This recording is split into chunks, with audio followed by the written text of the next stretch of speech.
Spring has sprung, and the warm sun has begun to seep into every nook and cranny of our house, signifying a season of fresh hope. But amidst this peaceful setting, my life, Ember, took a sudden and unexpected turn. A shocking event forced me to confront the dark secrets of my own wife, Carol. I'm Justin Evan, but everyone calls me Ember.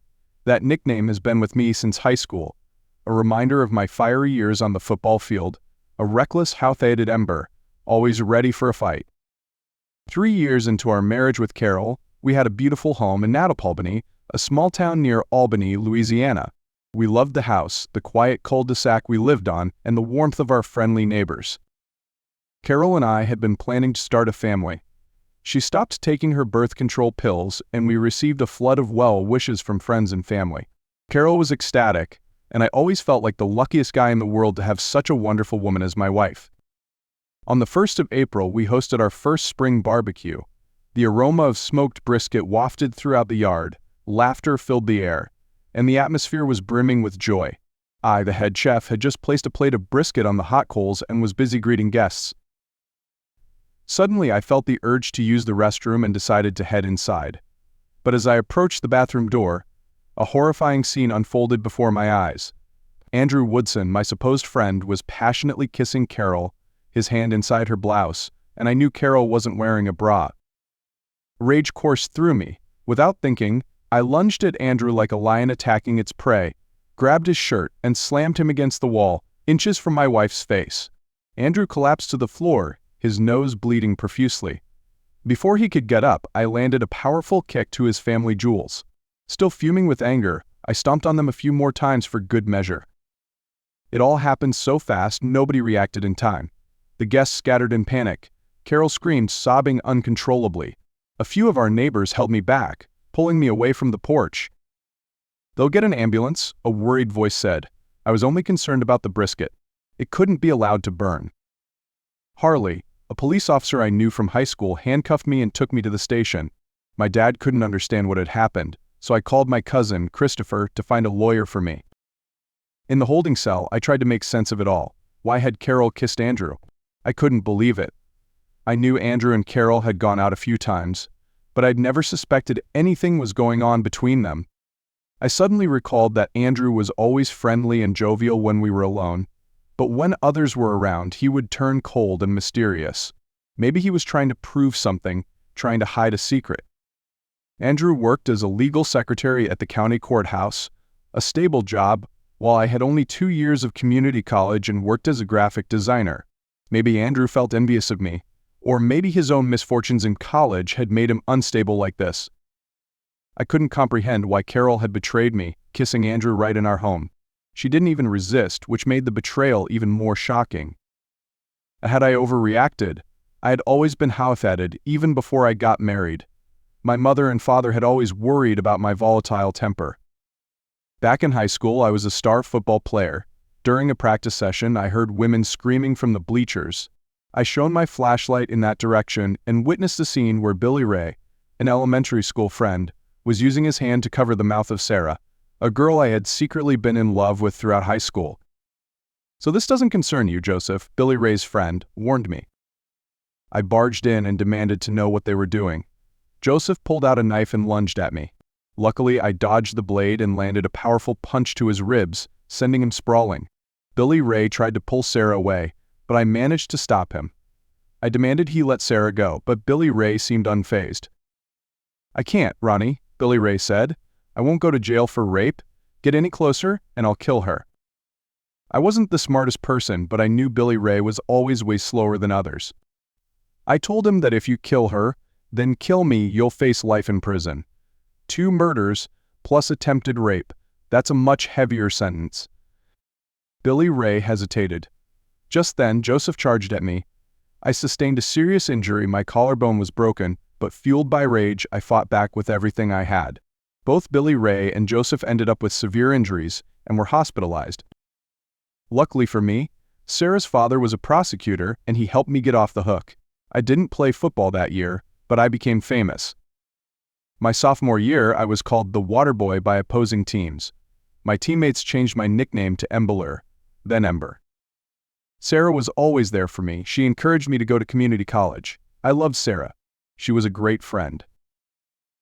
After I finished school, I got involved in another bar brawl. I wasn't a fighter, but I got hit in the head with a beer bottle while I was drunk. Luckily, the judge gave the ringleaders a reprimand and released us. This time, I was held in the county jail and denied bail. My dad couldn't find a lawyer for me in time. Eventually, I was represented by a public defender. Judge Tubbs seemed angry as the prosecutor read out the charges and Andrew's injuries. He told me, "Mr. Wilson, I'm not going to allow bail in this matter. You're considered a flight risk." I was kept in custody and taken to a room where my lawyer and Carol were waiting. My lawyer explained to me what would happen next and said I would meet with a new attorney in the morning. He also asked me not to talk to anyone. "Ember, I'm so sorry for my part in this. I feel terrible," Carol cried. I sat there staring at her, not understanding what she was saying. "It was just a prank, Ember," she whined. "A stupid April Fool's joke. Why would you hurt him so badly?" I couldn't believe my ears. Carol said she had just wanted to play a prank on me for April Fool's Day. "A prank?" I asked incredulously. Why? "I'm so sorry, Ember," Carol said with remorse. "He said it would be hilarious, that our prank would go down a storm with the neighbors. He told me everyone knows you were a tough guy in high school. I was so proud of our house, of you at the barbecue. I guess I was stupid to go along with it. After what happened, I realized it was a stupid thing to do." "A stupid thing to do?" I retorted, "is what you described. Except I saw the two of you kissing. It wasn't the first time. He had his hand on your bare chest. An April Fool's joke wouldn't work, Carol." Carol could no longer deny it. She looked at me with despair in her eyes. "Why did you have to be so G.I. Joe about it?" she asked. "You're in a lot of trouble, Ember. He's going to need surgery on his nose. He fractured a rib from you stomping him on the floor. I heard his brother say that he lost both his testicles and might have peyronie's permanently." I scoffed. "You're going to the hospital to visit your lover?" Carol clearly became uncomfortable. "We're in serious trouble here," she said.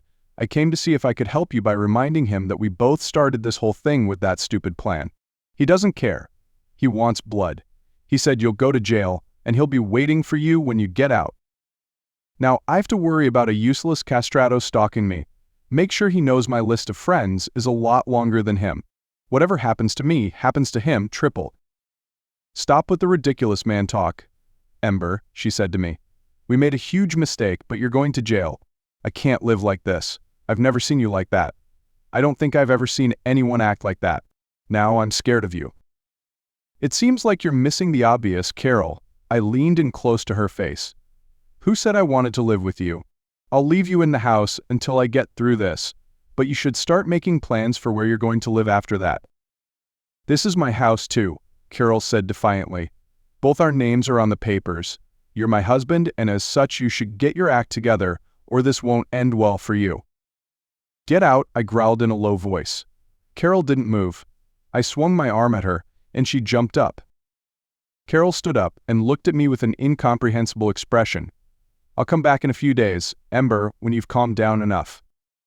I couldn't believe what Carol had done. She was trying to manipulate me, and it made me furious. So a few hours later, my lawyer, Jonathan Turnus, came to see me.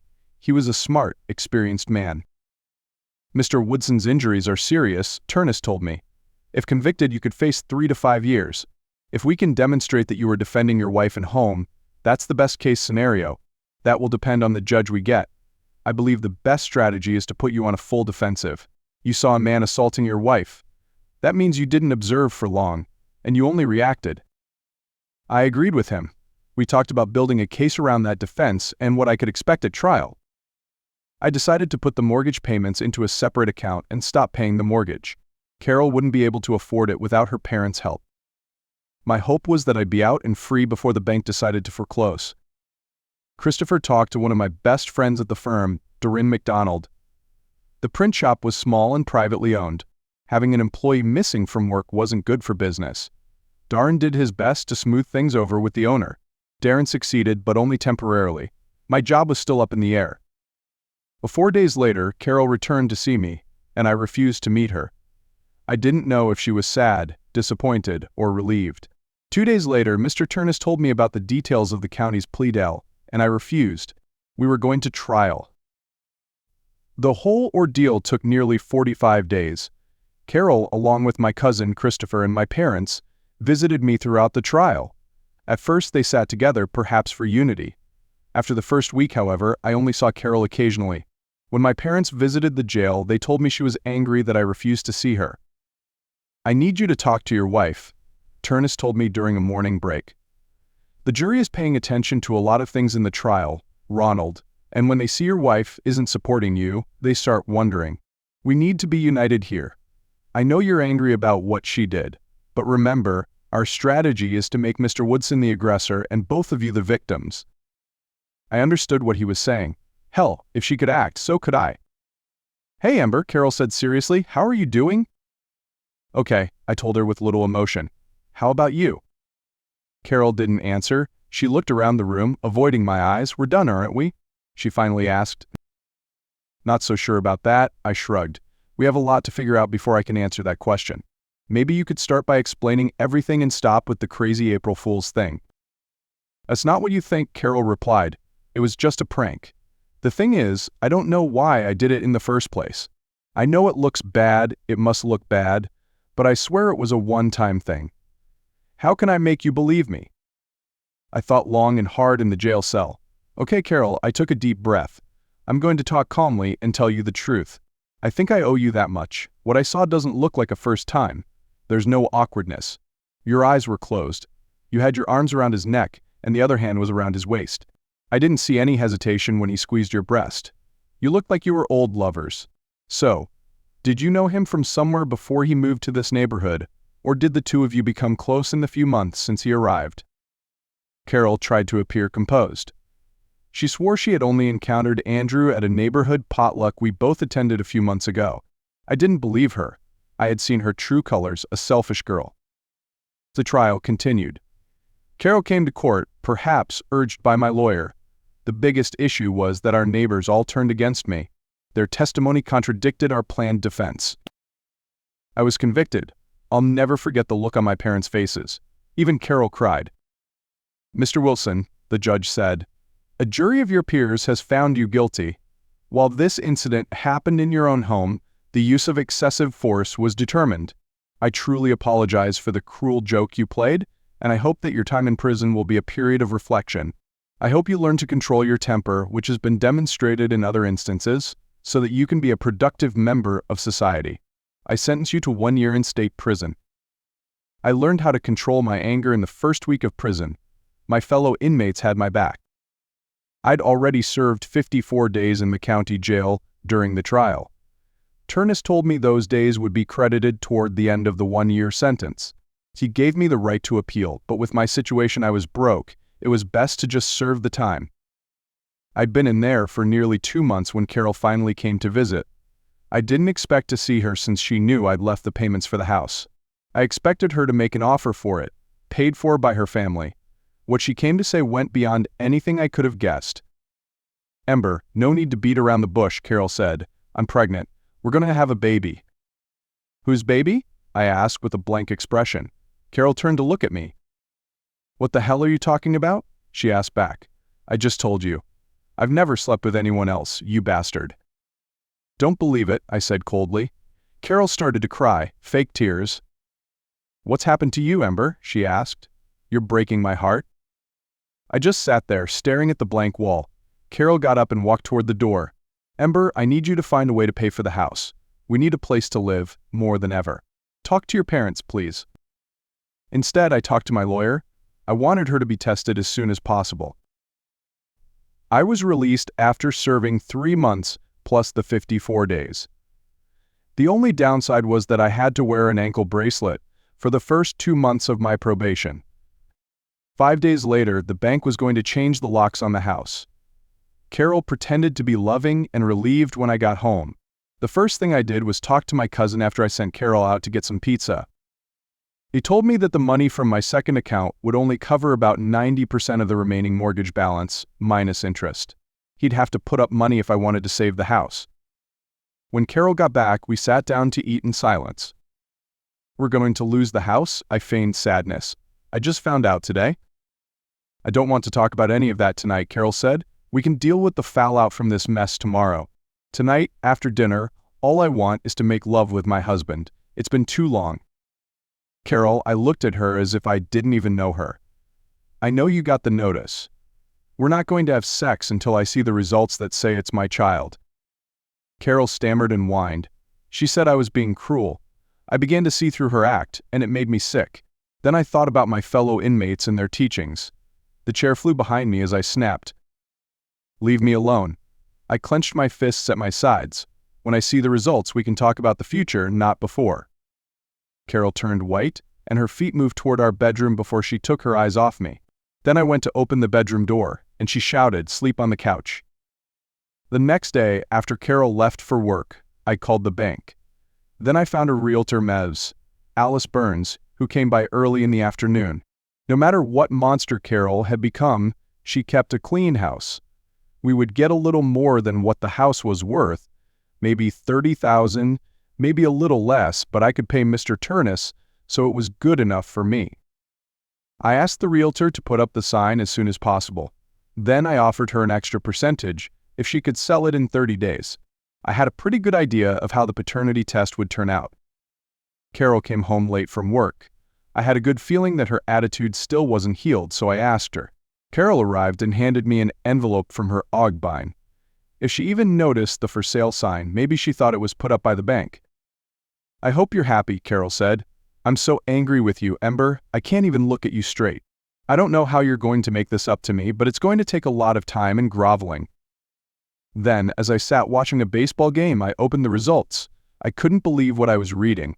Maybe she just grabbed the results and didn't ask the doctor any questions, or did she hope I wouldn't read the report? The results stated there was a 2.03% chance I was the father. Carol came into the living room and sat down at the other end of the couch a while later. "Can we stop and talk about our future a little bit?" she asked, her voice saccharine. "What future?" I replied calmly. She looked at me oddly. For a second, I wondered if she had misread it. "Now that you know the baby is yours," she said as if she didn't understand my question. "We need to sort things out and move on with our lives." "This paper says I'm not the baby's father," I said matter-of-factly. "What are you going to do? Play another prank?" She immediately became defensive. "Ember, what the hell?" she said, her voice raising. "It says you're the dad. 98%. I handed her the paper. "I can't believe you're this stupid, Carol." The next day, Carol didn't come home after work. Something didn't seem right in the house. And upon closer inspection, most of her belongings were gone. There was a note on the TV remote that said she had left. She was sorry, blah, blah, blah. Sitting there, without the tension of her in the house, I started to put a few things in order. Could Andrew have coached Carol into trying to make me violent? Maybe get me back in jail so they could enjoy each other and keep most of my things. It was possible, but why bother? Why didn't Carol run away with Andrew? I texted her, cowardly or crazy. I figured it would be helpful to close things off. Then I realized that Carol had never respected me. She thought I was too stupid and could continue to play me until I was exhausted. I was sure Andrew had encouraged her. It was a relaxing night at home. I didn't realize I missed Carol while I was in prison. It was 2:03. I could barely see the clock through the smoke. Jumping out of bed, I ran through the bedroom door into the hallway. Lots of smoke. Damn, the house is on fire. It was too far gone to put out. I'd die from smoke inhalation before I even got started. I ran back to the bedroom, threw the window open to survey the situation. There was a hydrangea bush under the window. It wasn't very big, but it could cushion the blow if I could land and roll. Instead, I decided to wrap my upper body in the comforter after putting on my pants. I was out of time. 1, 2, 2.5. It was much hotter at ground level. I rolled, but not like I pictured myself doing in movies.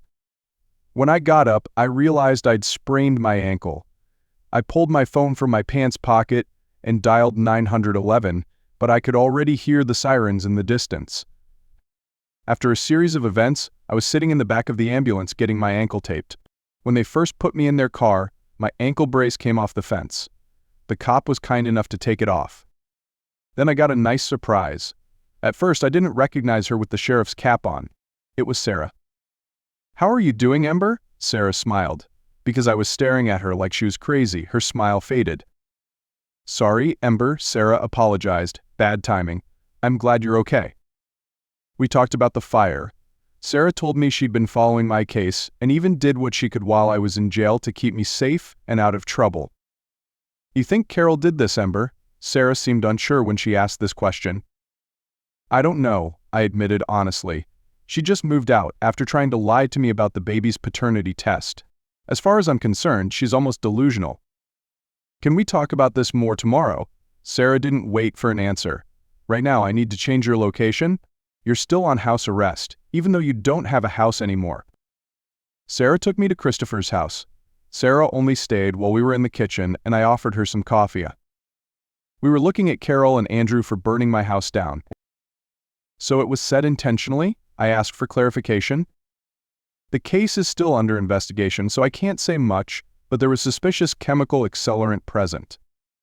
I have a copy of the paternity test that my lawyer requested, and Carol is pregnant with someone else's child. I can't be sure it's Andrew, but it's highly likely unless she was sleeping with a bunch of different guys while I was in there. Also, Andrew threatened to come after me for beating him up, which put me in jail in the first place. We know all that, Sarah admitted. The dumb bastard said that under oath on his first day at the hospital. Christopher was still in bed, but Sarah leaned closer as if she was telling me a secret. And Beller, if it was Andrew, well, I wonder if I could help you get your situation fixed. How? I asked, surprised. Andrew would go to jail like that? Look, you helped me out of a very difficult situation, Sarah paused. It was like I'll never forget what you did for me. I feel like I owe you. That feeling gets more complicated because part of your record involves what you did to keep me from being raped. I just stared at Sarah. She was still as beautiful as she'd always been. Arson is one of the hardest crimes to prove, Sarah said. Not because we don't have great forensics, but because good lawyers know how to play them. If Carol can be involved, Sarah continued, we want to try and get a recording. Do you think you can help with that? Sarah set up a surveillance device in Christopher's living room. Christopher had to pay for the equipment so he could claim it as home security.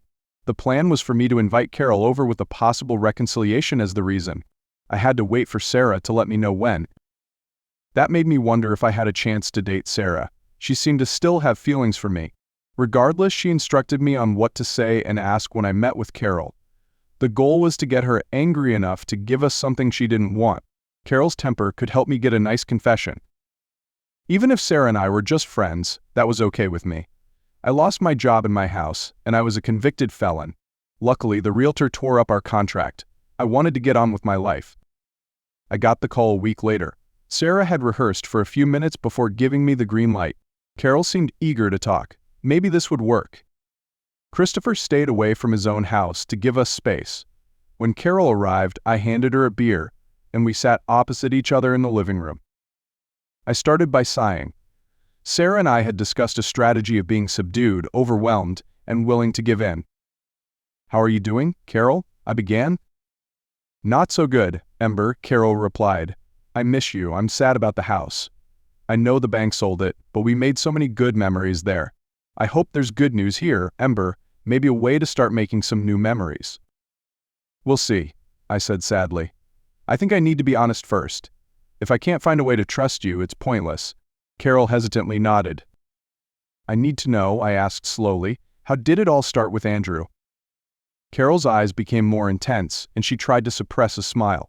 That's when I knew we had her. Okay, Ember, Carol replied. Are you calm, okay? You won't lose your temper, will you? I told her I was calm. Andrew started flirting with me at the neighborhood potluck last month. Carol rubbed her hands together on her lap, a sign that she was nervous. It was also what she did when she was lying. I flirted back, Ember, Carol said. I'm sorry. I was mesmerized by him. He's handsome and made me feel good with compliments. He came by here a couple of times when you were at work. The third time was a week before our party, and we had sex. I understand I continued to play the role. Was it in our bed or somewhere else? Carol started to cry. She could barely hold it together. In our bed, Carol sobbed. I'm sorry, I know it's awful. I don't know why I did it. We did it again at Andrew's house, Carol continued, before the party. And at that party, I interrogated, was there an intention to repeat that? Maybe. Carol shrugged. I don't know. Andrew was there when I came out of the bathroom and kissed me out of the blue. I told him to stop, we could easily be caught. When he leaned down again, he said, just tell the Neanderthal it's an April Fool's joke. So, that's what I did. And you decided the best strategy was not to stand by your husband?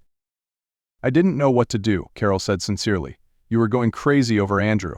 Everyone looked at me with pity. I went to see you, but you were so angry, I was scared. I didn't think Andrew would follow through with the charges. Then I went to see him in the hospital to try to get him to drop the charges and find out what kind of permanent damage you did. Then you discovered you were pregnant, I said as a confirmation. Why did you think I would agree to that? I was desperate, Ember, Carol cried louder. Everything was falling apart. After you were convicted, I decided to go see Andrew and see if he'd take me in and raise the baby with me. I'm so sorry. I thought if you were in there for a year, we'd be completely over. So I'm out early, and Andrew helps him burn my house down. All your grand plans go down the drain? No, Ember, Carol nearly went insane. I gave Andrew the keys, darling. That's all. He promised he wouldn't go to the house when he did it. I looked at Carol with disdain, and I knew she felt it.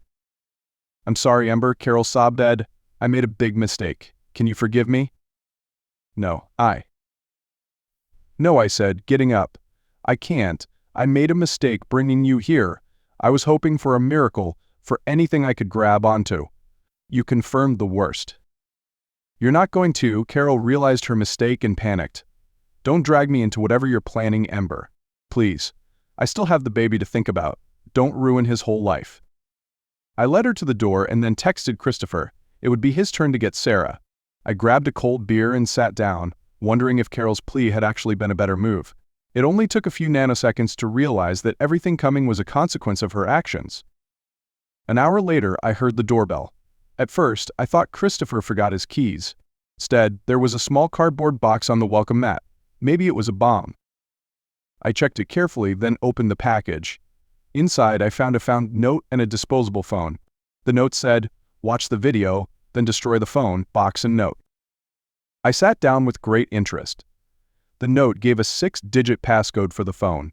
There were only 3 apps on the homepage, and I pulled up the video. It was dark. The camera seemed to be pointed at the ground at someone's feet. I could hear a man's muffled screams, probably having his mouth covered. From the sounds of it, he was begging for his life. The lights came on, and a fenced-in area filled with what looked like mud appeared. The crying man emerged, naked except for a rag in his mouth. 2 other men pulled him towards the fence and removed the gag. Help, help, he screamed. Another voice began to speak, probably from behind the camera. Go ahead, he chuckled. There's nobody here for you. The camera was placed on a table or a pole. The 3rd man appeared. I couldn't believe it. It was Billy Ray. He helped the other 2 pull Andrew Woodson up and over the fence. Woodson acted like a marlin being reeled in, writhing and squirming. Damn, the guy could scream too. Andrew landed in the mud, butt naked. Then I saw and recognized the movement. Those bastards had taken Woodson to one of the local alligator farms. There were 4 of them in a 20-minute radius of Alimony. I chuckled, thinking I hoped they didn't take good old Andrew to the one that charges for family tours. 3 gators, including a big one, went for the poor gator bait. Andrew desperately backpedaled into the big one near his feet. 2 more slowly moved in from either side of his shoulders. The fool punched one in the eye. Andrew had obviously never wrestled a gator before. Everyone knows you punch them in the snout. It took a few minutes. The gators were only interested in themselves and didn't work as a team. Billy Ray came over and got the camera, bringing it closer to the action. Hey, Embler, he said cheerfully. This is for what you did to change my life in school. The fact that you stopped what we were doing with Sarah changed my life. But I still owe you a beating. This old guy won't be bothering you anymore, here? The big one finally moved to Woodson's hip, and its powerful jaw came down with a smack on the middle of the writhing and thrashing man's body, nearly tearing good old Andrew in 2. The other 2 quickly dealt with his upper torso. I watched the video again, then tossed everything into Christopher's fireplace and flipped the switch on the wall. The next day, Christopher took his surveillance footage to the detectives. 3 days later, Carol was arrested. The media speculated that an Andrew Woodson, her lover, had skipped town, leaving his pregnant ex-wife to shoulder the burden. 3 months later, Carol was convicted and sentenced to 10 years in prison. The sentence would have been lighter if I hadn't been at home when the fire occurred. She gave her baby daughter up for adoption. I never visited her. A week before Christmas, Christopher and I had a barbecue. Darren McDonald and his new bride were there too. Some of my old schoolmates were there for most of the afternoon playing cornhole. Forget about it. Mr. Turnus and his wife Julie stopped by for a bit. I think he did it because I was still paying him. Billy Ray was also there. He pulled me aside and explained what had happened to him after I stopped him from making the worst mistake of his life. He was glad to have been helped, to say the least. Poor Joseph had died 5 years ago, getting blown back by a standpipe while he was working on an oil rig. That night, Sarah and I were in bed. Turns out, the beautiful woman also cared about making me whole as much as I cared about making her my new girl. Oh, sorry, women. She was a cop after all. So you know, honey, I said as her head rested against my chest, breathing heavily, I feel like this is the first day of a new life, our new life. She didn't answer right away. I think so. She raised her beautiful face to look at me. I think April 1st was day one for you. Who was I to argue? I guess I'm not. I'm a hothead, a loose cannon, a guy who got a second chance at life thanks to a good woman, Sarah, who took me in and helped me find redemption. A few weeks later, I landed a new job as a graphic designer at a small advertising agency in Baton Rouge. Since I was still on probation and had to wear an ankle monitor, I was limited to the city limits of Baton Rouge, a small price to pay for a fresh start. It took time, but I slowly began to rebuild my life. I found a cozy little apartment and eventually even bought a car. And Sarah became my best friend, my rock. She was always there for me, helping me navigate the complexities of this new life. The night I finally got to take off the ankle monitor, Sarah threw me a small party at her place. It was just a few close friends, good food, and lots of laughter. As the night wore on, we found ourselves alone, standing on her porch, looking up at the starry sky. You know, Sarah said, leaning in close, her eyes sparkling, I never thought I'd see the day when the guy who rescued me from a potential rapist would become the man I love. I pulled her close, the warmth of her body against mine, and whispered, I never thought I'd find someone who could love me, flaws and all, like you do. And we kissed, under the starlight, a promise of a future filled with love, laughter, and a second chance at happiness. I was still Ember, the hothead, but now I was Ember, the guy who had finally learned to control his anger, the guy who had finally found a love that could stand the heat. Baton Rouge was a gentle change. We loved the Louisiana lowlands and we both enjoyed the slower pace of life in a smaller town. But Sarah was working for the county sheriff, so we decided to move into a smaller house nearby, one that could handle a few small gardens but didn't have a fence and a front yard. Within 2 years, Sarah and I were engaged. My past was redeemed. The college years and the clubs were forgotten. I was a reformed man, and I could marry the woman of my dreams without fear of any backlash. We got married the following spring, in a small ceremony at a little vineyard. A few of our friends came from Albany, including Christopher, Darren and his new wife, and even Billy Ray, who was a completely different man now, working at a bar in Albany. My parents were also there, and I think they were happy that I married a kind girl like Sarah and not a deceitful one like Carol. After the party was over, and all the guests had left, Sarah and I were alone on the porch of the inn, enjoying a glass of champagne and looking up at the stars. I can't believe we actually did it, Sarah said, smiling. I can't believe it either, I agreed. Soon we'll have our own place. Sarah chuckled. Yeah, I'm sure we will.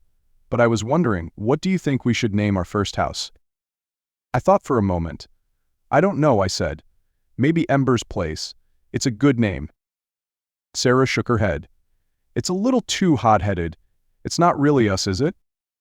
You're right, I laughed. Then we need to think of something else.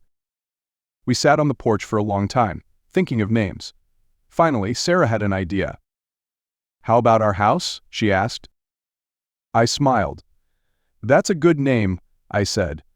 That's where we'll start our lives together, and that's where we'll make new memories.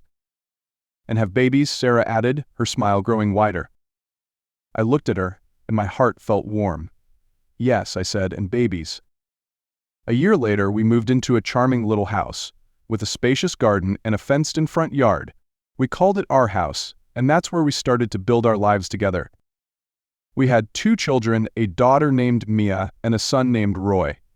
Sarah was an amazing mother, and I was a devoted father, trying my best to be a good role model for my children. Life wasn't always easy, but we were always there for each other. Sarah helped me control my anger, and I learned to show her love and respect.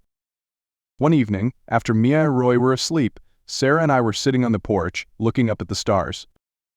"You know," Sarah said, "I'm so glad you changed. You're a good man, Ember, and I'm so lucky to have you." I took her hand in mine. "I'm lucky to have you too," I said. "You're the best woman I've ever known." We sat in silence for a while, enjoying the peace of the evening. Finally, Sarah said, "Do you remember the first time we saw each other again at the hospital?" I smiled. "How could I forget? You looked amazing in that sheriff's cap." "Well, I have to admit," Sarah laughed, "I thought I looked pretty good." "You still do," I said, kissing her hand gently. Sarah laughed, then looked at me seriously. "You know, I was worried about you back then. I thought you were going to get a very long sentence."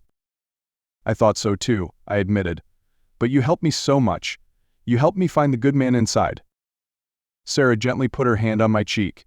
"I always knew you were a good person, Ember.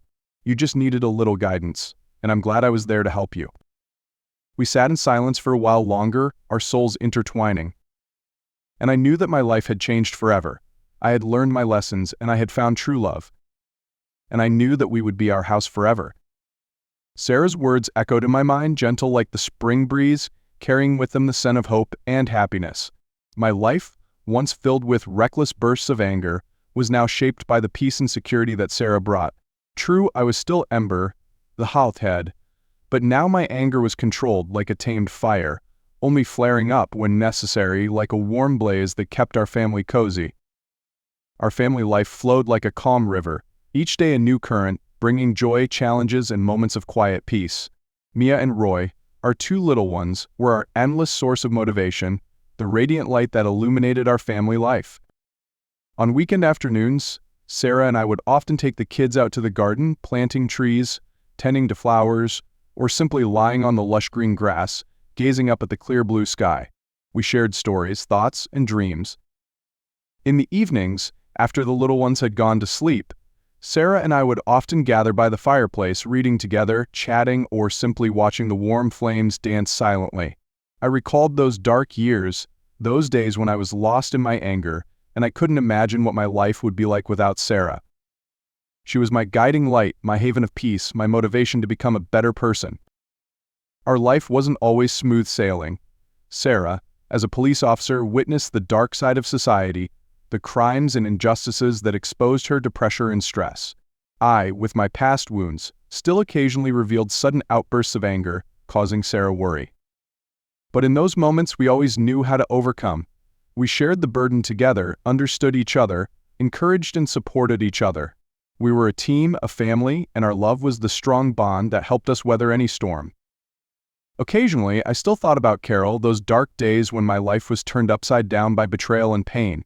But I tried to push those thoughts away. I learned that the past was just a lesson, a part of my journey, and I had to move forward with Sarah, embracing the good things she brought into my life.